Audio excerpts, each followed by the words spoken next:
आमेर का जगत शिरोमणि मंदिर, कृष्ण और मीरा का अद्भुत संगम। जब जन्माष्टमी की रात में चांदनी गंगा सा आकाश झड़ने लगे, मंदिर की घंटियां गूंजे और शंखनाद से वातावरण पवित्र हो उठे, तब आमेर का जगत शिरोमणि मंदिर मानो द्वारका बन जाता है। यहां विराजमान गिरधर गोपाल केवल श्री कृष्ण नहीं, बल्कि भक्तों के हृदय के माधुर्य रस के स्रोत है, और उनके पास बैठी भक्त शिरोमणि मीरा इस प्रेम और भक्ति का जीवंत प्रमाण है। यह वही गिरधर गोपाल की प्रतिमा है जिसे मुगल काल के अशांत दौर में मानसिंह प्रथम चित्तौड़ से बचा कर लाए थे। रानी कनकावती ने अपने पुत्र जगत सिंह की स्मृति में इस मंदिर का निर्माण दक्षिण भारतीय शैली में करवाया था और इसे राजस्थान के श्रेष्ठ मंदिरों में स्थान दिलवाया था। जन्माष्टमी पर यहां का उत्सव निराला होता है। झूला सजते हैं, पुष्पों की वर्षा होती है और भक्त मीरा के गीत गाते हैं। मारो तो गिरधर गोपाल, दूजो ना कोई। और लगता है मानो मीरा स्वयं झूले के पास खड़ी अपने प्रियतम के चरणों में नयन अर्पित कर रही हो।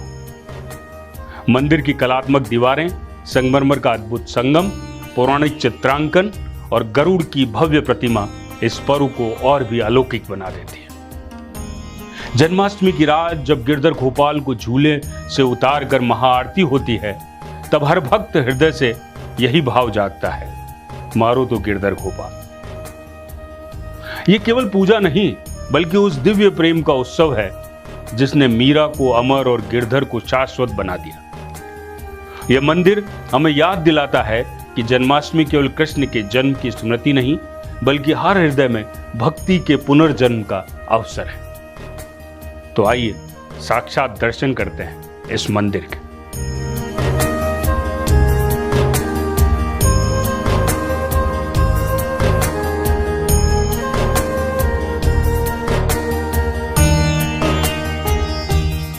नमस्कार, स्वागत है आपका अपडेट इंडिया में। मैं आपके साथ प्रिया बंसल। सबसे पहले तो आप सभी को कृष्ण जन्माष्टमी की हार्दिक शुभकामनाएं। इस समय मैं मौजूद हूँ आमेर के एक बहुत ही भव्य और अलौकिक मंदिर में, जिसका नाम है भक्त शिरोमणि मंदिर। ये भारत का एक ऐसा मंदिर है जहाँ पर श्री कृष्ण की और मीराबाई की जो तस्वीरें हैं और जो मूर्ति है वो स्थापित यहाँ पर की गई है। एक ऐसा पहला मंदिर है।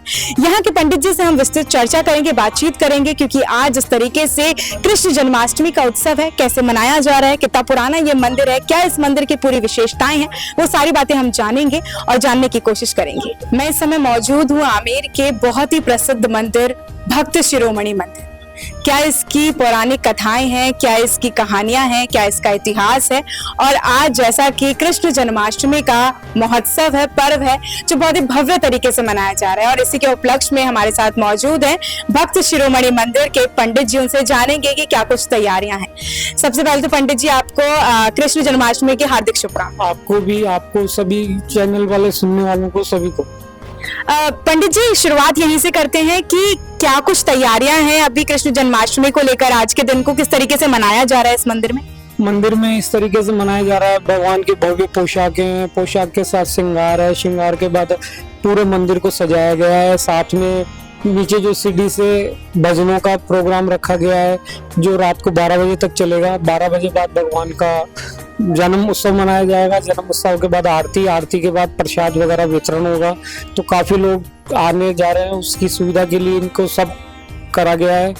और साथ में जो यहाँ के चौकी सेंट्रल गवर्नमेंट के जो आदमी है वो भी इसमें लगे हुए हैं। पुलिस का भी पूरा सहयोग है, नगर निगम, नगर परिषद की तरफ से भी हमारे को पूरा सहयोग है। और इसमें भीड़ काफी होने के कारण सुचारू रूप से व्यवस्था बनाने के लिए इन सबका सहयोग हमारे को प्राप्त है। हर साल अगर हम बात करें तो कैसी यहाँ पर कृष्ण जन्माष्टमी मनाई जाती है, और इस बार क्या अनोखा होने वाला है, क्या विशेष होने वाला है पंडित जी? अनोखा तो क्या, हर वर्ष की बात है। इस वर्ष भी वही कृष्ण जन्माष्टमी वही उत्सव से मनाया जाएगा, लेकिन इस बार जैसे कुछ फ्लावर डेकोरेशन और इसमें विशेष तरह से भक्तों की काफी लगाव के साथ इसमें प्रोग्राम करे गए। जी जी। कुछ बच्चे जो हैं कृष्ण और राधा बन के आ रहे हैं, जी, नच रहे हैं और साथ में भगवान के सामने आ रहे हैं, तो उनको खुशी हो रही है उनका स्वरूप खुद में देखकर। इस भव्य दिन को मनाने का एक अलग ही मतलब दिखता है और एक अलग ही फीलिंग जो है अपने अंदर आती है। पर मैं इस मंदिर के बारे में बात करना चाहूंगी पंडित जी, ये मंदिर कितने साल पुराना है, थोड़ा सा इसके इतिहास के बारे में अगर हम जानना चाहें और हमारे दर्शक जानना चाहें तो बता सकेंगे प्लीज। ठीक है, इस मंदिर को हो गए 450 साल से ऊपर, 500 साल होने को जा रहे हैं। महाराजा मानसिंह के पुत्र जगत सिंह जी थे, तो कनकावती के लड़के थे, तो उनको जब लड़ाई के अंदर भेजा गया तो उनकी अवस्था थी, अवस्था के कारण उनको क्या घास से खत्म कर दिया गया। तो खत्म किया तो उनकी माता कनकावती ने कहा कि मेरे पुत्र की याद में ऐसा कोई मंदिर या स्मारक बने जिससे मेरे बेटे की याद हमेशा रहे। तो महाराजा मानसिंह को कहा और बाद में कनकावती ने इस मंदिर को बनवाया और इस मंदिर का नाम रखा जगत शिरोमणि मंदिर। जगत शिरोमणि का तात्पर्य, बेटे का नाम जगत सिंह था और जगत शिरोमणि का मतलब होता है जगत के पालनहार। जगत के पालनहार कौन? विष्णु भगवान या नारायण। तो इसमें पहले जब इस मंदिर की स्थापना हुई तो जो ऊपर वाली मूर्ति है उसकी स्थापना हुई वो नारायण की, विष्णु भगवान की। उसी के आधार पर उनके सामने बिल्कुल गरुड़ जी है। तो इससे ये विष्णु मंदिर पहले बना। साथ में इस शैली, ये दक्षिण शैली से बना हुआ है। यहाँ के आसपास कम से कम 300-400 किलोमीटर में ऐसे मंदिर की शैली का बना हुआ कोई मंदिर नहीं है। साथ में जब नीचे से जब ऊपर चढ़ते हैं तो तोरण द्वार बना हुआ है, फिर दैलान है, दैलान के बाद फिर गरुड़ छतरी है, गरुड़ छतरी के बाद फिर मंडप है, मंडप के बाद फिर अंदर गर्भगृह है, मनमोहन गृह है। उसके बाद तो इससे फिर ये 3-4 मंजिल, मतलब 2 मंजिल ऊपर के बाद पूरी दैलान से बना हुआ है, फिर उसकी 2 मंजिल ऊपर है। तो ऐसे ये मतलब जमीन से कम 2 मंजिल ऊपर बना हुआ है। अच्छा। साथ में दक्षिण शैली का है। तीसरी बात, इसके अंदर मार्बल और लाल पत्थर का पूरा प्रयोग किया गया है। साथ में पहले ऐसा था कि इसमें 2 खन है, जिसमें नीचे जब भजन हुआ करते थे तो पहले पर्दा प्रथा थी, तो ऊपर रानियां या दासियां बैठती थी और नीचे भजन सुनते थे। साथ में इसके ऊपर जो गुम्बज बनी हुई है, गुम्बज में नेचुरल पेंटिंग, मतलब जो फ्लावर और जो उसकी पेंटिंग से चित्रकारी हुई है। और जो उनके साथ में है वो है नारायण। नारायण के जो पास में है वो चतुर्भुज जी हैं। और जो नीचे कृष्ण भगवान की मूर्ति है, ये वही मूर्ति है जिसकी मीराबाई पूजा करते थे।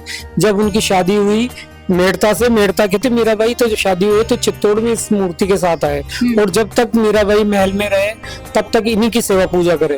तो जब इनकी सेवा पूजा करे, भोजराज जी उनके समर्थन में थे, तो इसलिए उन्होंने पूजा करी। जब भोजराज जी का अंत समय आया तो उन्होंने कहा भाई मेरे को भी दर्शन कराओ। तो कहते हैं मीराबाई ने उनको कृष्ण स्वरूप के दर्शन कराए और उन्होंने अपने प्राण त्यागे। जब उन्होंने अपने प्राण त्यागे तो इधर महल के अंदर, जब तक मीराबाई भोजराज जी थे, मीराबाई महल में ही रहे। बाद में उधर प्राण त्यागे और उन्होंने महल छोड़ दिया। महल छोड़ के मथुरा, वृंदावन, मंडली के साथ जाते हुए द्वारका गए। जब द्वारका में रहे तो इधर मेड़ता और चित्तौड़ में अकाल पड़ गया। तो अकाल पड़ा तो यहाँ के वरिष्ठ लोग जो समझदार थे वो सब, उन्होंने ये निर्णय निकला कि मीराबाई को अपन वापस लाते हैं तो यहाँ सब खुशहाली हो जाएगी। लेकिन सब वहां जाते हैं तो मीराबाई उन सबको देख के द्वारकाधीश के मंदिर में प्रवेश कर जाते हैं। जब लोग उनको लेने के लिए अंदर जाते हैं तो वहां उनका शरीर नहीं मिला। तो जो शरीर नहीं मिला तो ऐसा मानना है कि द्वारकाधीश में वो समा गए। और आज भी कहते हैं उनके यहाँ चुन्नी का पुल्लू आज भी दिखता है। तो ये मूर्ति जब उनकी पूजी हुई थी तो चित्तौड़ में रह गई। और इधर महाराजा मानसिंह जो अकबर के सेनापति थे, तो मुगलों के साथ लड़ाई हुई तो महाराणा प्रताप से चित्तौड़ में। तो ये सेनापति थे, तो इनको ये पता था कि मीराबाई द्वारा पूजी गई मूर्ति है, तो उन्होंने इस मूर्ति को अपने पास रखा और फिर यहाँ अपने राज्य में लाकर स्थापित करी। फिर जब अकेली मूर्ति जब ये थी तो साथ में भाई किसकी मूर्ति रखी जाए, तो ये निर्णय निकला कि भाई बेटी स्वरूप मीराबाई को इनके साथ बैठाया गया। तो विश्व का एक अकेला मंदिर है जो कृष्ण भगवान के साथ मीराबाई है और मीराबाई द्वारा पूजी गई मूर्तियां स्थापित है। पर बहुत ही अद्भुत संगम ये देखने को मिला है, जहाँ पर कृष्ण जी हैं वहाँ पर मीराबाई भी यहाँ पर रखी हुई है। तो एक अद्भुत संगम है। और जिस तरीके से पौराणिक कथाएं जब हम सुनते हैं तो एक अलग ही जो हमारे अंदर की बचपन होता है वो कहीं ना कहीं जगता हुआ नजर आ जाता है। और पंडित जी जिस तरीके से आपने बखूबी हमारे दर्शकों को बताई है, पूरी कहानी से अवगत करवाया है, पौराणिक जो कथाएं होती है उनसे अवगत करवाया है, विशेषता बताई है आपने इस मंदिर के बारे में। और साथ में एक और प्रश्न मेरे मन में कहीं ना कहीं पंडित जी आ रहा है कि कृष्ण जन्माष्टमी पर भीड़ की अगर हम बात करें तो भीड़ कैसी रहती है, लोगों को जो आवागमन लगातार रहता है। आपने बताया कि पुलिस व्यवस्था बहुत अच्छे से सुचारू रूप से की गई है, लेकिन अगर बात करें यहाँ के आवागमन की, क्या बाहर से भी लोग आते हैं, किस तरीके से यहाँ पर माहौल रहता है? यहाँ बहुत से लोग तो जो अपने राजस्थान, जयपुर और इसके अलावा भी बेंगलोर, मद्रास वगैरह, बॉम्बे वगैरह से केवल एक विशेष करके इसलिए आते हैं, केवल विशेष इसलिए कि उनको यहाँ दर्शन करके जाते हैं। तो ऐसे बहुत ही भीड़ रहती है। जी। ठीक है, बहुत बहुत शुक्रिया पंडित जी आपका। तो ये बहुत ही जयपुर का फेमस मंदिर है, बहुत ही पौराणिक कथाएं इससे जुड़ी हुई हैं। भक्त शिरोमणि मंदिर, किस तरीके से इसकी स्थापना की गई, क्योंकि आज का मंदिर नहीं है, ये पिछले 450 वर्ष पुराना मंदिर है, जिसकी अलौकिक कहानियां हैं। और आज जिस तरीके से पूरा देश भर में, मैं तो कहती हूँ पूरे विदेश भर में हर जगह पर कृष्ण जन्माष्टमी का पर्व मनाया जा रहा है। बहुत ही अद्भुत तरीके से लोगों ने व्रत रखा हुआ है और जिस तरीके से हर तरफ गुजमय हो रखा है, कृष्ण की नारे लगाए जा रहे हैं, कृष्ण जन्माष्टमी को बहुत ही भव्य तरीके से मनाया जा रहा है। मैं आपको अपडेट इंडिया की तरफ से इस दिन की बहुत बहुत शुभकामनाएं देती हूँ। आपको कृष्ण जन्माष्टमी की बहुत बहुत हार्दिक शुभकामनाएं। नमस्कार।